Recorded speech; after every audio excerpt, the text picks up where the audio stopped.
그래서요. 영화 정리하죠.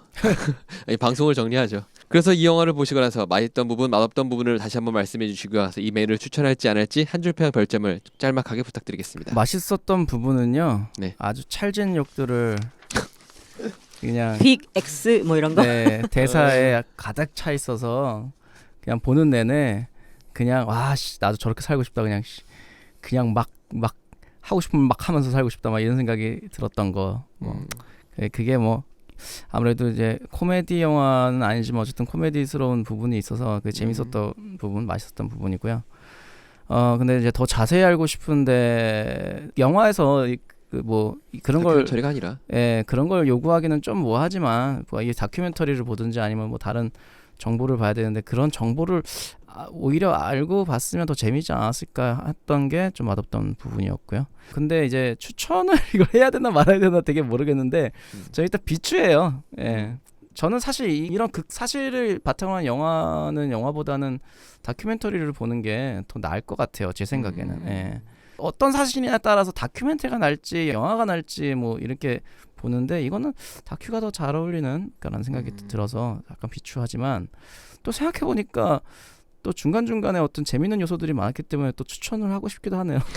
제가 정신이 오락가락하는 그런 상황을 만들어주는 그런 영화인 것 같아요. 정신 차리세요. 별점은 솔직히 저는 그러니까 영화를 재밌다 재미없다 막 이렇게 상황을 이분법으로 나온다면 좀 재미없는 편에 좀 속한 것 같아서 저는 별점을 한 2점 정도로 하도록 하고요. 뭐 예술성이나 뭐 이런 거를 다 떠나서 제가 보기에는 약간 그랬던 것 같아요. 네, 한 줄 평은 이게 다른 나라 이야기가 아닐 텐데 이렇게 단순히 다른 나라 얘기가 아니지 뭐 이런 걸로 한 줄 평하겠습니다. 그렇군요. 이것도 시계 방향으로 가나요? 네, 예, 네, 시계 방향으로. 네. 고스톱을 하던 사람들은 예, 정작 저 왜 불렀어요 오늘? 아니요 좋은 얘기 많이 들었어요. 근데 딱히 뭐 영화 얘기도 안 하고 그러게요. 예, 그냥 뭐 1주년? 예. 예, 1주년 특집에서 부르신 것 같고요. 네, 저는 우선 뭐 좋았던 점은 다큐멘터리도 아닌 것이 다큐멘터리인 것 같기도 하고 아닌 것 같기도 한 그런 어떤 촬영과 그런 방식, 갑자기 뭐 나레이션이 나왔다 방백이 나왔다가 그런 것들도 다큐멘터리라고 처음엔 헷갈릴 수도 페이크 다큐라고 생각할 수도 있을 만큼 일단 그런 것들이 일단 더 현실성을 더했다고 생각하고 당연히 실화라는 게 더 현실적이기도 했고요. 근데 단점은 딱히 저는 뭐 잘 모르겠어요. 단점. 다만 집에서 쫓겨난 가족처럼 그로 인해서 피해를 직접적으로 맞았던 민중들의 모습을 조금 더 담았어도 되지 않았을까. 그 부분 정도? 사실 전 그렇게 아쉬운 점이 없었어요. 이 영화 전체적으로는. 추천하냐고 하면 저는 당연히 추천할 거고요. 예, 저는 확실히 추천할 거고. 한줄평은 금융자본주의의 선함이 있을까?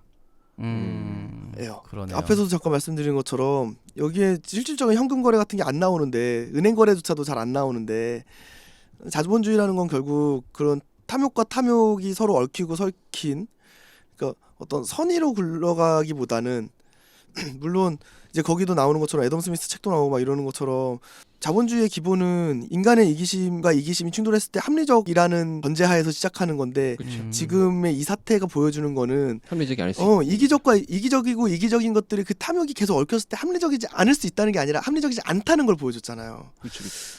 그럼 과연 이 금융자본주의, 그러니까 자본주의의 가장 궁극의 상품이 금융상품이라고 하는데 이 금융자본주의 안에 뭔가 해결책, 선한 해결책이라는 것이 있을까?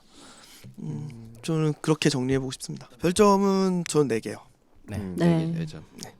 저는 제가 예전에도 한번 말한 적이 있는데 재무설계사분을 한번 만난 적이 있어요. 근데 굉장히 내가 이 분야에 관심이 없구나라고 반성하고 왔다고 지난번에 한번 말씀을 드렸을 거예요. 그래서 사실 이 경제 쪽에 별로 관심이 없거든요. 알고 싶어 하지 않고 잘. 근데 실질적으로 제가 살아가면서 뛸 수가 없는 분야잖아요. 그래서 영화를 보면서 아까 이제 지금 PK 씨 말씀하셨던 것처럼 좀 어려운 것들을 조금 그나마 재미있게 풀어주려고 이렇게 노력을 한 그 감독님의 의도가 되게 좋았어요. 그래가지고 어느 정도 이제 이해도 조금 하게 되고 관심도 좀 가지게 되고 이제 막 찾아보고 이렇게 하는 부분들이 있어서 사실 영화가 실화를 바탕이다 보니까 뭐가 되게 극적으로 재밌다거나 뭐 인터레스팅하다거나 그런 건 아니지만 이 영화를 봤다라는 것만으로 이제 조금의 이해도가 생겼다는 게 그게 좋은 점인 것 같고요. 맛이 없었던 점은 사실 제가 생각했던 내용은 아니었지만 조금 더 뭔가의 설명을 코미디스럽게라도 더 해줬으면 어떨까. 일단은 모든 관객이 기본적으로 어느 정도를 알고 있다는 베이스로 약간 설명을 하신 것 같아요. 그래서 더 저처럼 모를 수 있는 관객에게 조금 더 이제 친절한 설명이 있었으면 어떨까 싶은 생각이 조금 들고요. 그러면 너무 감독님이 어려우셨을까요? 그리고 일단은 저는 영화를 추천하고요. 네. 머지않은 미래일지도 모른다는 생각에 조금 불안한 감도 있지만 이거를 어떻게 잘 극복해야 할까라는 의문을 또 다시 가지기 시작했어요. 그래서 그런 점에서는 굉장히 좋은 것 같고 그래서 추천을 하는 바이고 그리고 저도 별점은 4점 생각을 하고 있습니다. 굉장히 어려운 주제임에도 불구하고 감독님이 유머러스하게 잘 풀어주신 것 같아요. 그리고 저는 한 줄 평으로 자본주의의 도덕적 해이의 끝판왕이라고 하고 싶습니다. 저희는 절대 빨갱이가 아닙니다. 김일성 개새끼. 당당하게 말할 수 있는. 그럼요. 네. 김일성이 김정은은요? 새끼죠. 이게 돼지 새끼. 입력식 교육의 폐해예요. 그렇구나. 저희가 배울 때는 김일성 나쁜 놈으로 배웠거든요. 무조건 아인파인 땡큐를 해야 되는. 예. 저는 이 영화를 보면 맛있었던 점을 말하자면 영화의 틀을 깨고 중요한 부분들을 설명해 주는 거. 그러다 보니까 어려울 수 있는 거를 잘 설명했다는 게 정말 저는 좋았었어요. 그래서 그런데도 불구하고 긴장감은 마지막까지 놓치지 않더라고요. 영화 속 인물들이나 그런 상황 설명 그리고 행동의 타당성들도 잘 준 것 같아요. 그리고 실제로 그럴지는 모르겠지만 크리스찬 베일이 연기했던 그 마이클 버리 박사의 감정 표현이 되게 없거든요. 근데 그 감정 표현을 드럼 치는 걸로 해서 표현을 되게 잘해줬어요. 표현이 없는 사람을 표현 방식을 찾은 건데 그런 상당히 좋았었고, 근데 그래도 별로였던 점을 따지자면, 그러니까 뭐 나빴다는 게 아니고 좀 상대적으로 별로였던 걸 말하자면, 금융이나 정세 등에 대해서 관심이 없던 사람한테는 좀 진짜 어려운 영화가 아니었나라는 생각이 확 들더라고요.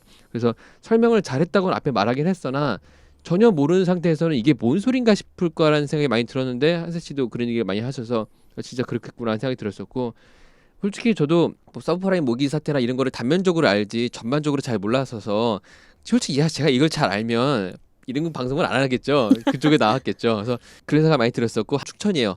상당히 좋은 영화였었고, 우리의 미래라든가 나머지 것들을, 영화 외적인 것들도 알 수 있는 영화이기 때문에 추천이었었고, 별점도 4.5 정도를 주고 싶어요. 영화 완성도는 네, 영화 잘 만든 영화입니다. 정말 일단. 잘 만들었어요. 우리 경제 얘기하느라 영화 얘기 못했는데 그러니까 영화 진짜 잘 만들었어요. 영화 자체적 완성도는 정말 거의 완벽에 가까운 되게 좋은 영화였고, 한 줄평을 말하자면 이렇게 말하고 싶어요. 멀리서 보면 비극이지만 대출을 받아 집을 산 사람들한테는 지옥 같은 미래. 이거는 멀리서 봐도 희극으로 볼 수가 없어요. 전체적으로 비극적인 이야기인데 네. 대출 받아 집을 산 사람한테는 정말 이거는 지옥 같은 미래가 되지 않을까. 지금 제가 알기로 이 방에 있는 분들이 다 그 대출을 갖고 계신 걸로 알고 그렇죠. 있어요. 예. 은행 먹여 살리기 위해서 열심히 일하시는 분들이죠. 언제 은행이 제 월급을 가져갈지 몰라요. 저는 알고 있어 정확하게. 제 입금이 들어오는 날. 그럴 때 아니, 가져갔어요. 아니 그거를 언제 통째로 가져갈지 그거는 몰라. 그건 통째로? 내가 넣어주는 거고 내 월급에 차압이 들어오는 날. 그건. 아니 뭐 사실 그러니까 뭐 이자만 내거나 아니면 월세만 내거나 뭐 이러면 난데 이걸 두 개를 다 하고 뭐 저요? 쓰리 콤보까지 하는 사람들은 진짜 쉽지 않은 세상에 살고 있는 거죠. 그렇죠. 네. 혹자는 말합니다. 타임머신은 이미 개발이 되었는데 개발자들이 과거에 자신을 찾아가서 자신을 죽이는 바람에 개발되지 못하고 있다고 말입니다. 빅쇼트를 하자고 하고 방송이 나간 후 생각하니 이 괴물 같은 서브프라임 모기지 사태를 설명해야 되는구나 라는 생각이 들더군요. 그래서 과거를 찾아가 저의 과거한테 줄을 틀어보지 않을까라는 생각을 했었는데, 여튼 과거를 지나왔다는 건 무엇일까요? 여러 의미가 있겠지만 성장했다는 말일 수도 있지 않을까요? 다음 주 영화는 낯선 세계에서 성장을 하게 되는 이야기를 하려고 합니다. 다음 주 영화 55회 영화 15먹기는 호소다 마모루 감독의 괴물의 아이로 찾아뵙겠습니다. 괴물의 아이. 네, 애니메이션이죠. 네 애니메이션입니다. 그나저나 오늘 이렇게 1주년에 함께 해주신 PK님은 오늘 왜 불렀냐고 그러니까. 몰라. 아, 난 좋은데 왜? 오늘 와서 영화 얘기는 안 하고 다들 이렇게 막 경제 그러게요. 얘기하고 경제 그러게요. 기자를 소개시켜 달라 그러지 그냥. 그러게요. 그 생각 좋은 못해요. 생각인데요? 아니 뭐 영화 보다 보니까 우리나라 경제가 답답하더라고요. 참 뭐 우리나라 가장 가까운 얘기 하는 거 아니겠어요? 뭐 괴물의 아이는 지난주에 이어서 권요한님이 요청하셨던 영화고요. 사실은 그걸 떠나서 제가 덕심해서 이 감독 좋아하기 때문에 하고 싶은 영화입니다. 예. 괴물의 아이가 늑대 아이를 그 감독이에요. 감독하신 그 감독님이죠. 네. 썸머워즈도 감독하셨어요. 네, 썸머워즈. 썸머워즈도 정말 재밌게 봤는데요. 괴물의 아이. 괴물 아이예요? 괴물의 아이예요? 괴물의 아이인데 괴물 아이로 말하더라고요. 아, 네. 아마 의자가 굉장히 작게 써 있어서 그럼 괴물 아이라고 크게 글자만 보고 이렇게 생각하시는 것 같네요. 그럼. 네, 그러면은 PK님을 보내드리면서 괴물 아이로 돌아오겠습니다. 네, 감사합니다. 다음 주에 뵐게요. 대출 받자. 이미 있다니까. 더 받을 수가 없어요. 더 안 해줘. 본 방송의 발언은 개인적인 의견일 뿐, 이 영화에 대한 보편 절대적인 평가가 아님을 밝힙니다. 영화 씹어먹기위원회는 영화는 시대에 따라 상황에 따라 개인의 차이에 따라 모두 느끼는 바가 다름을 인정하며 그 차이를 존중합니다.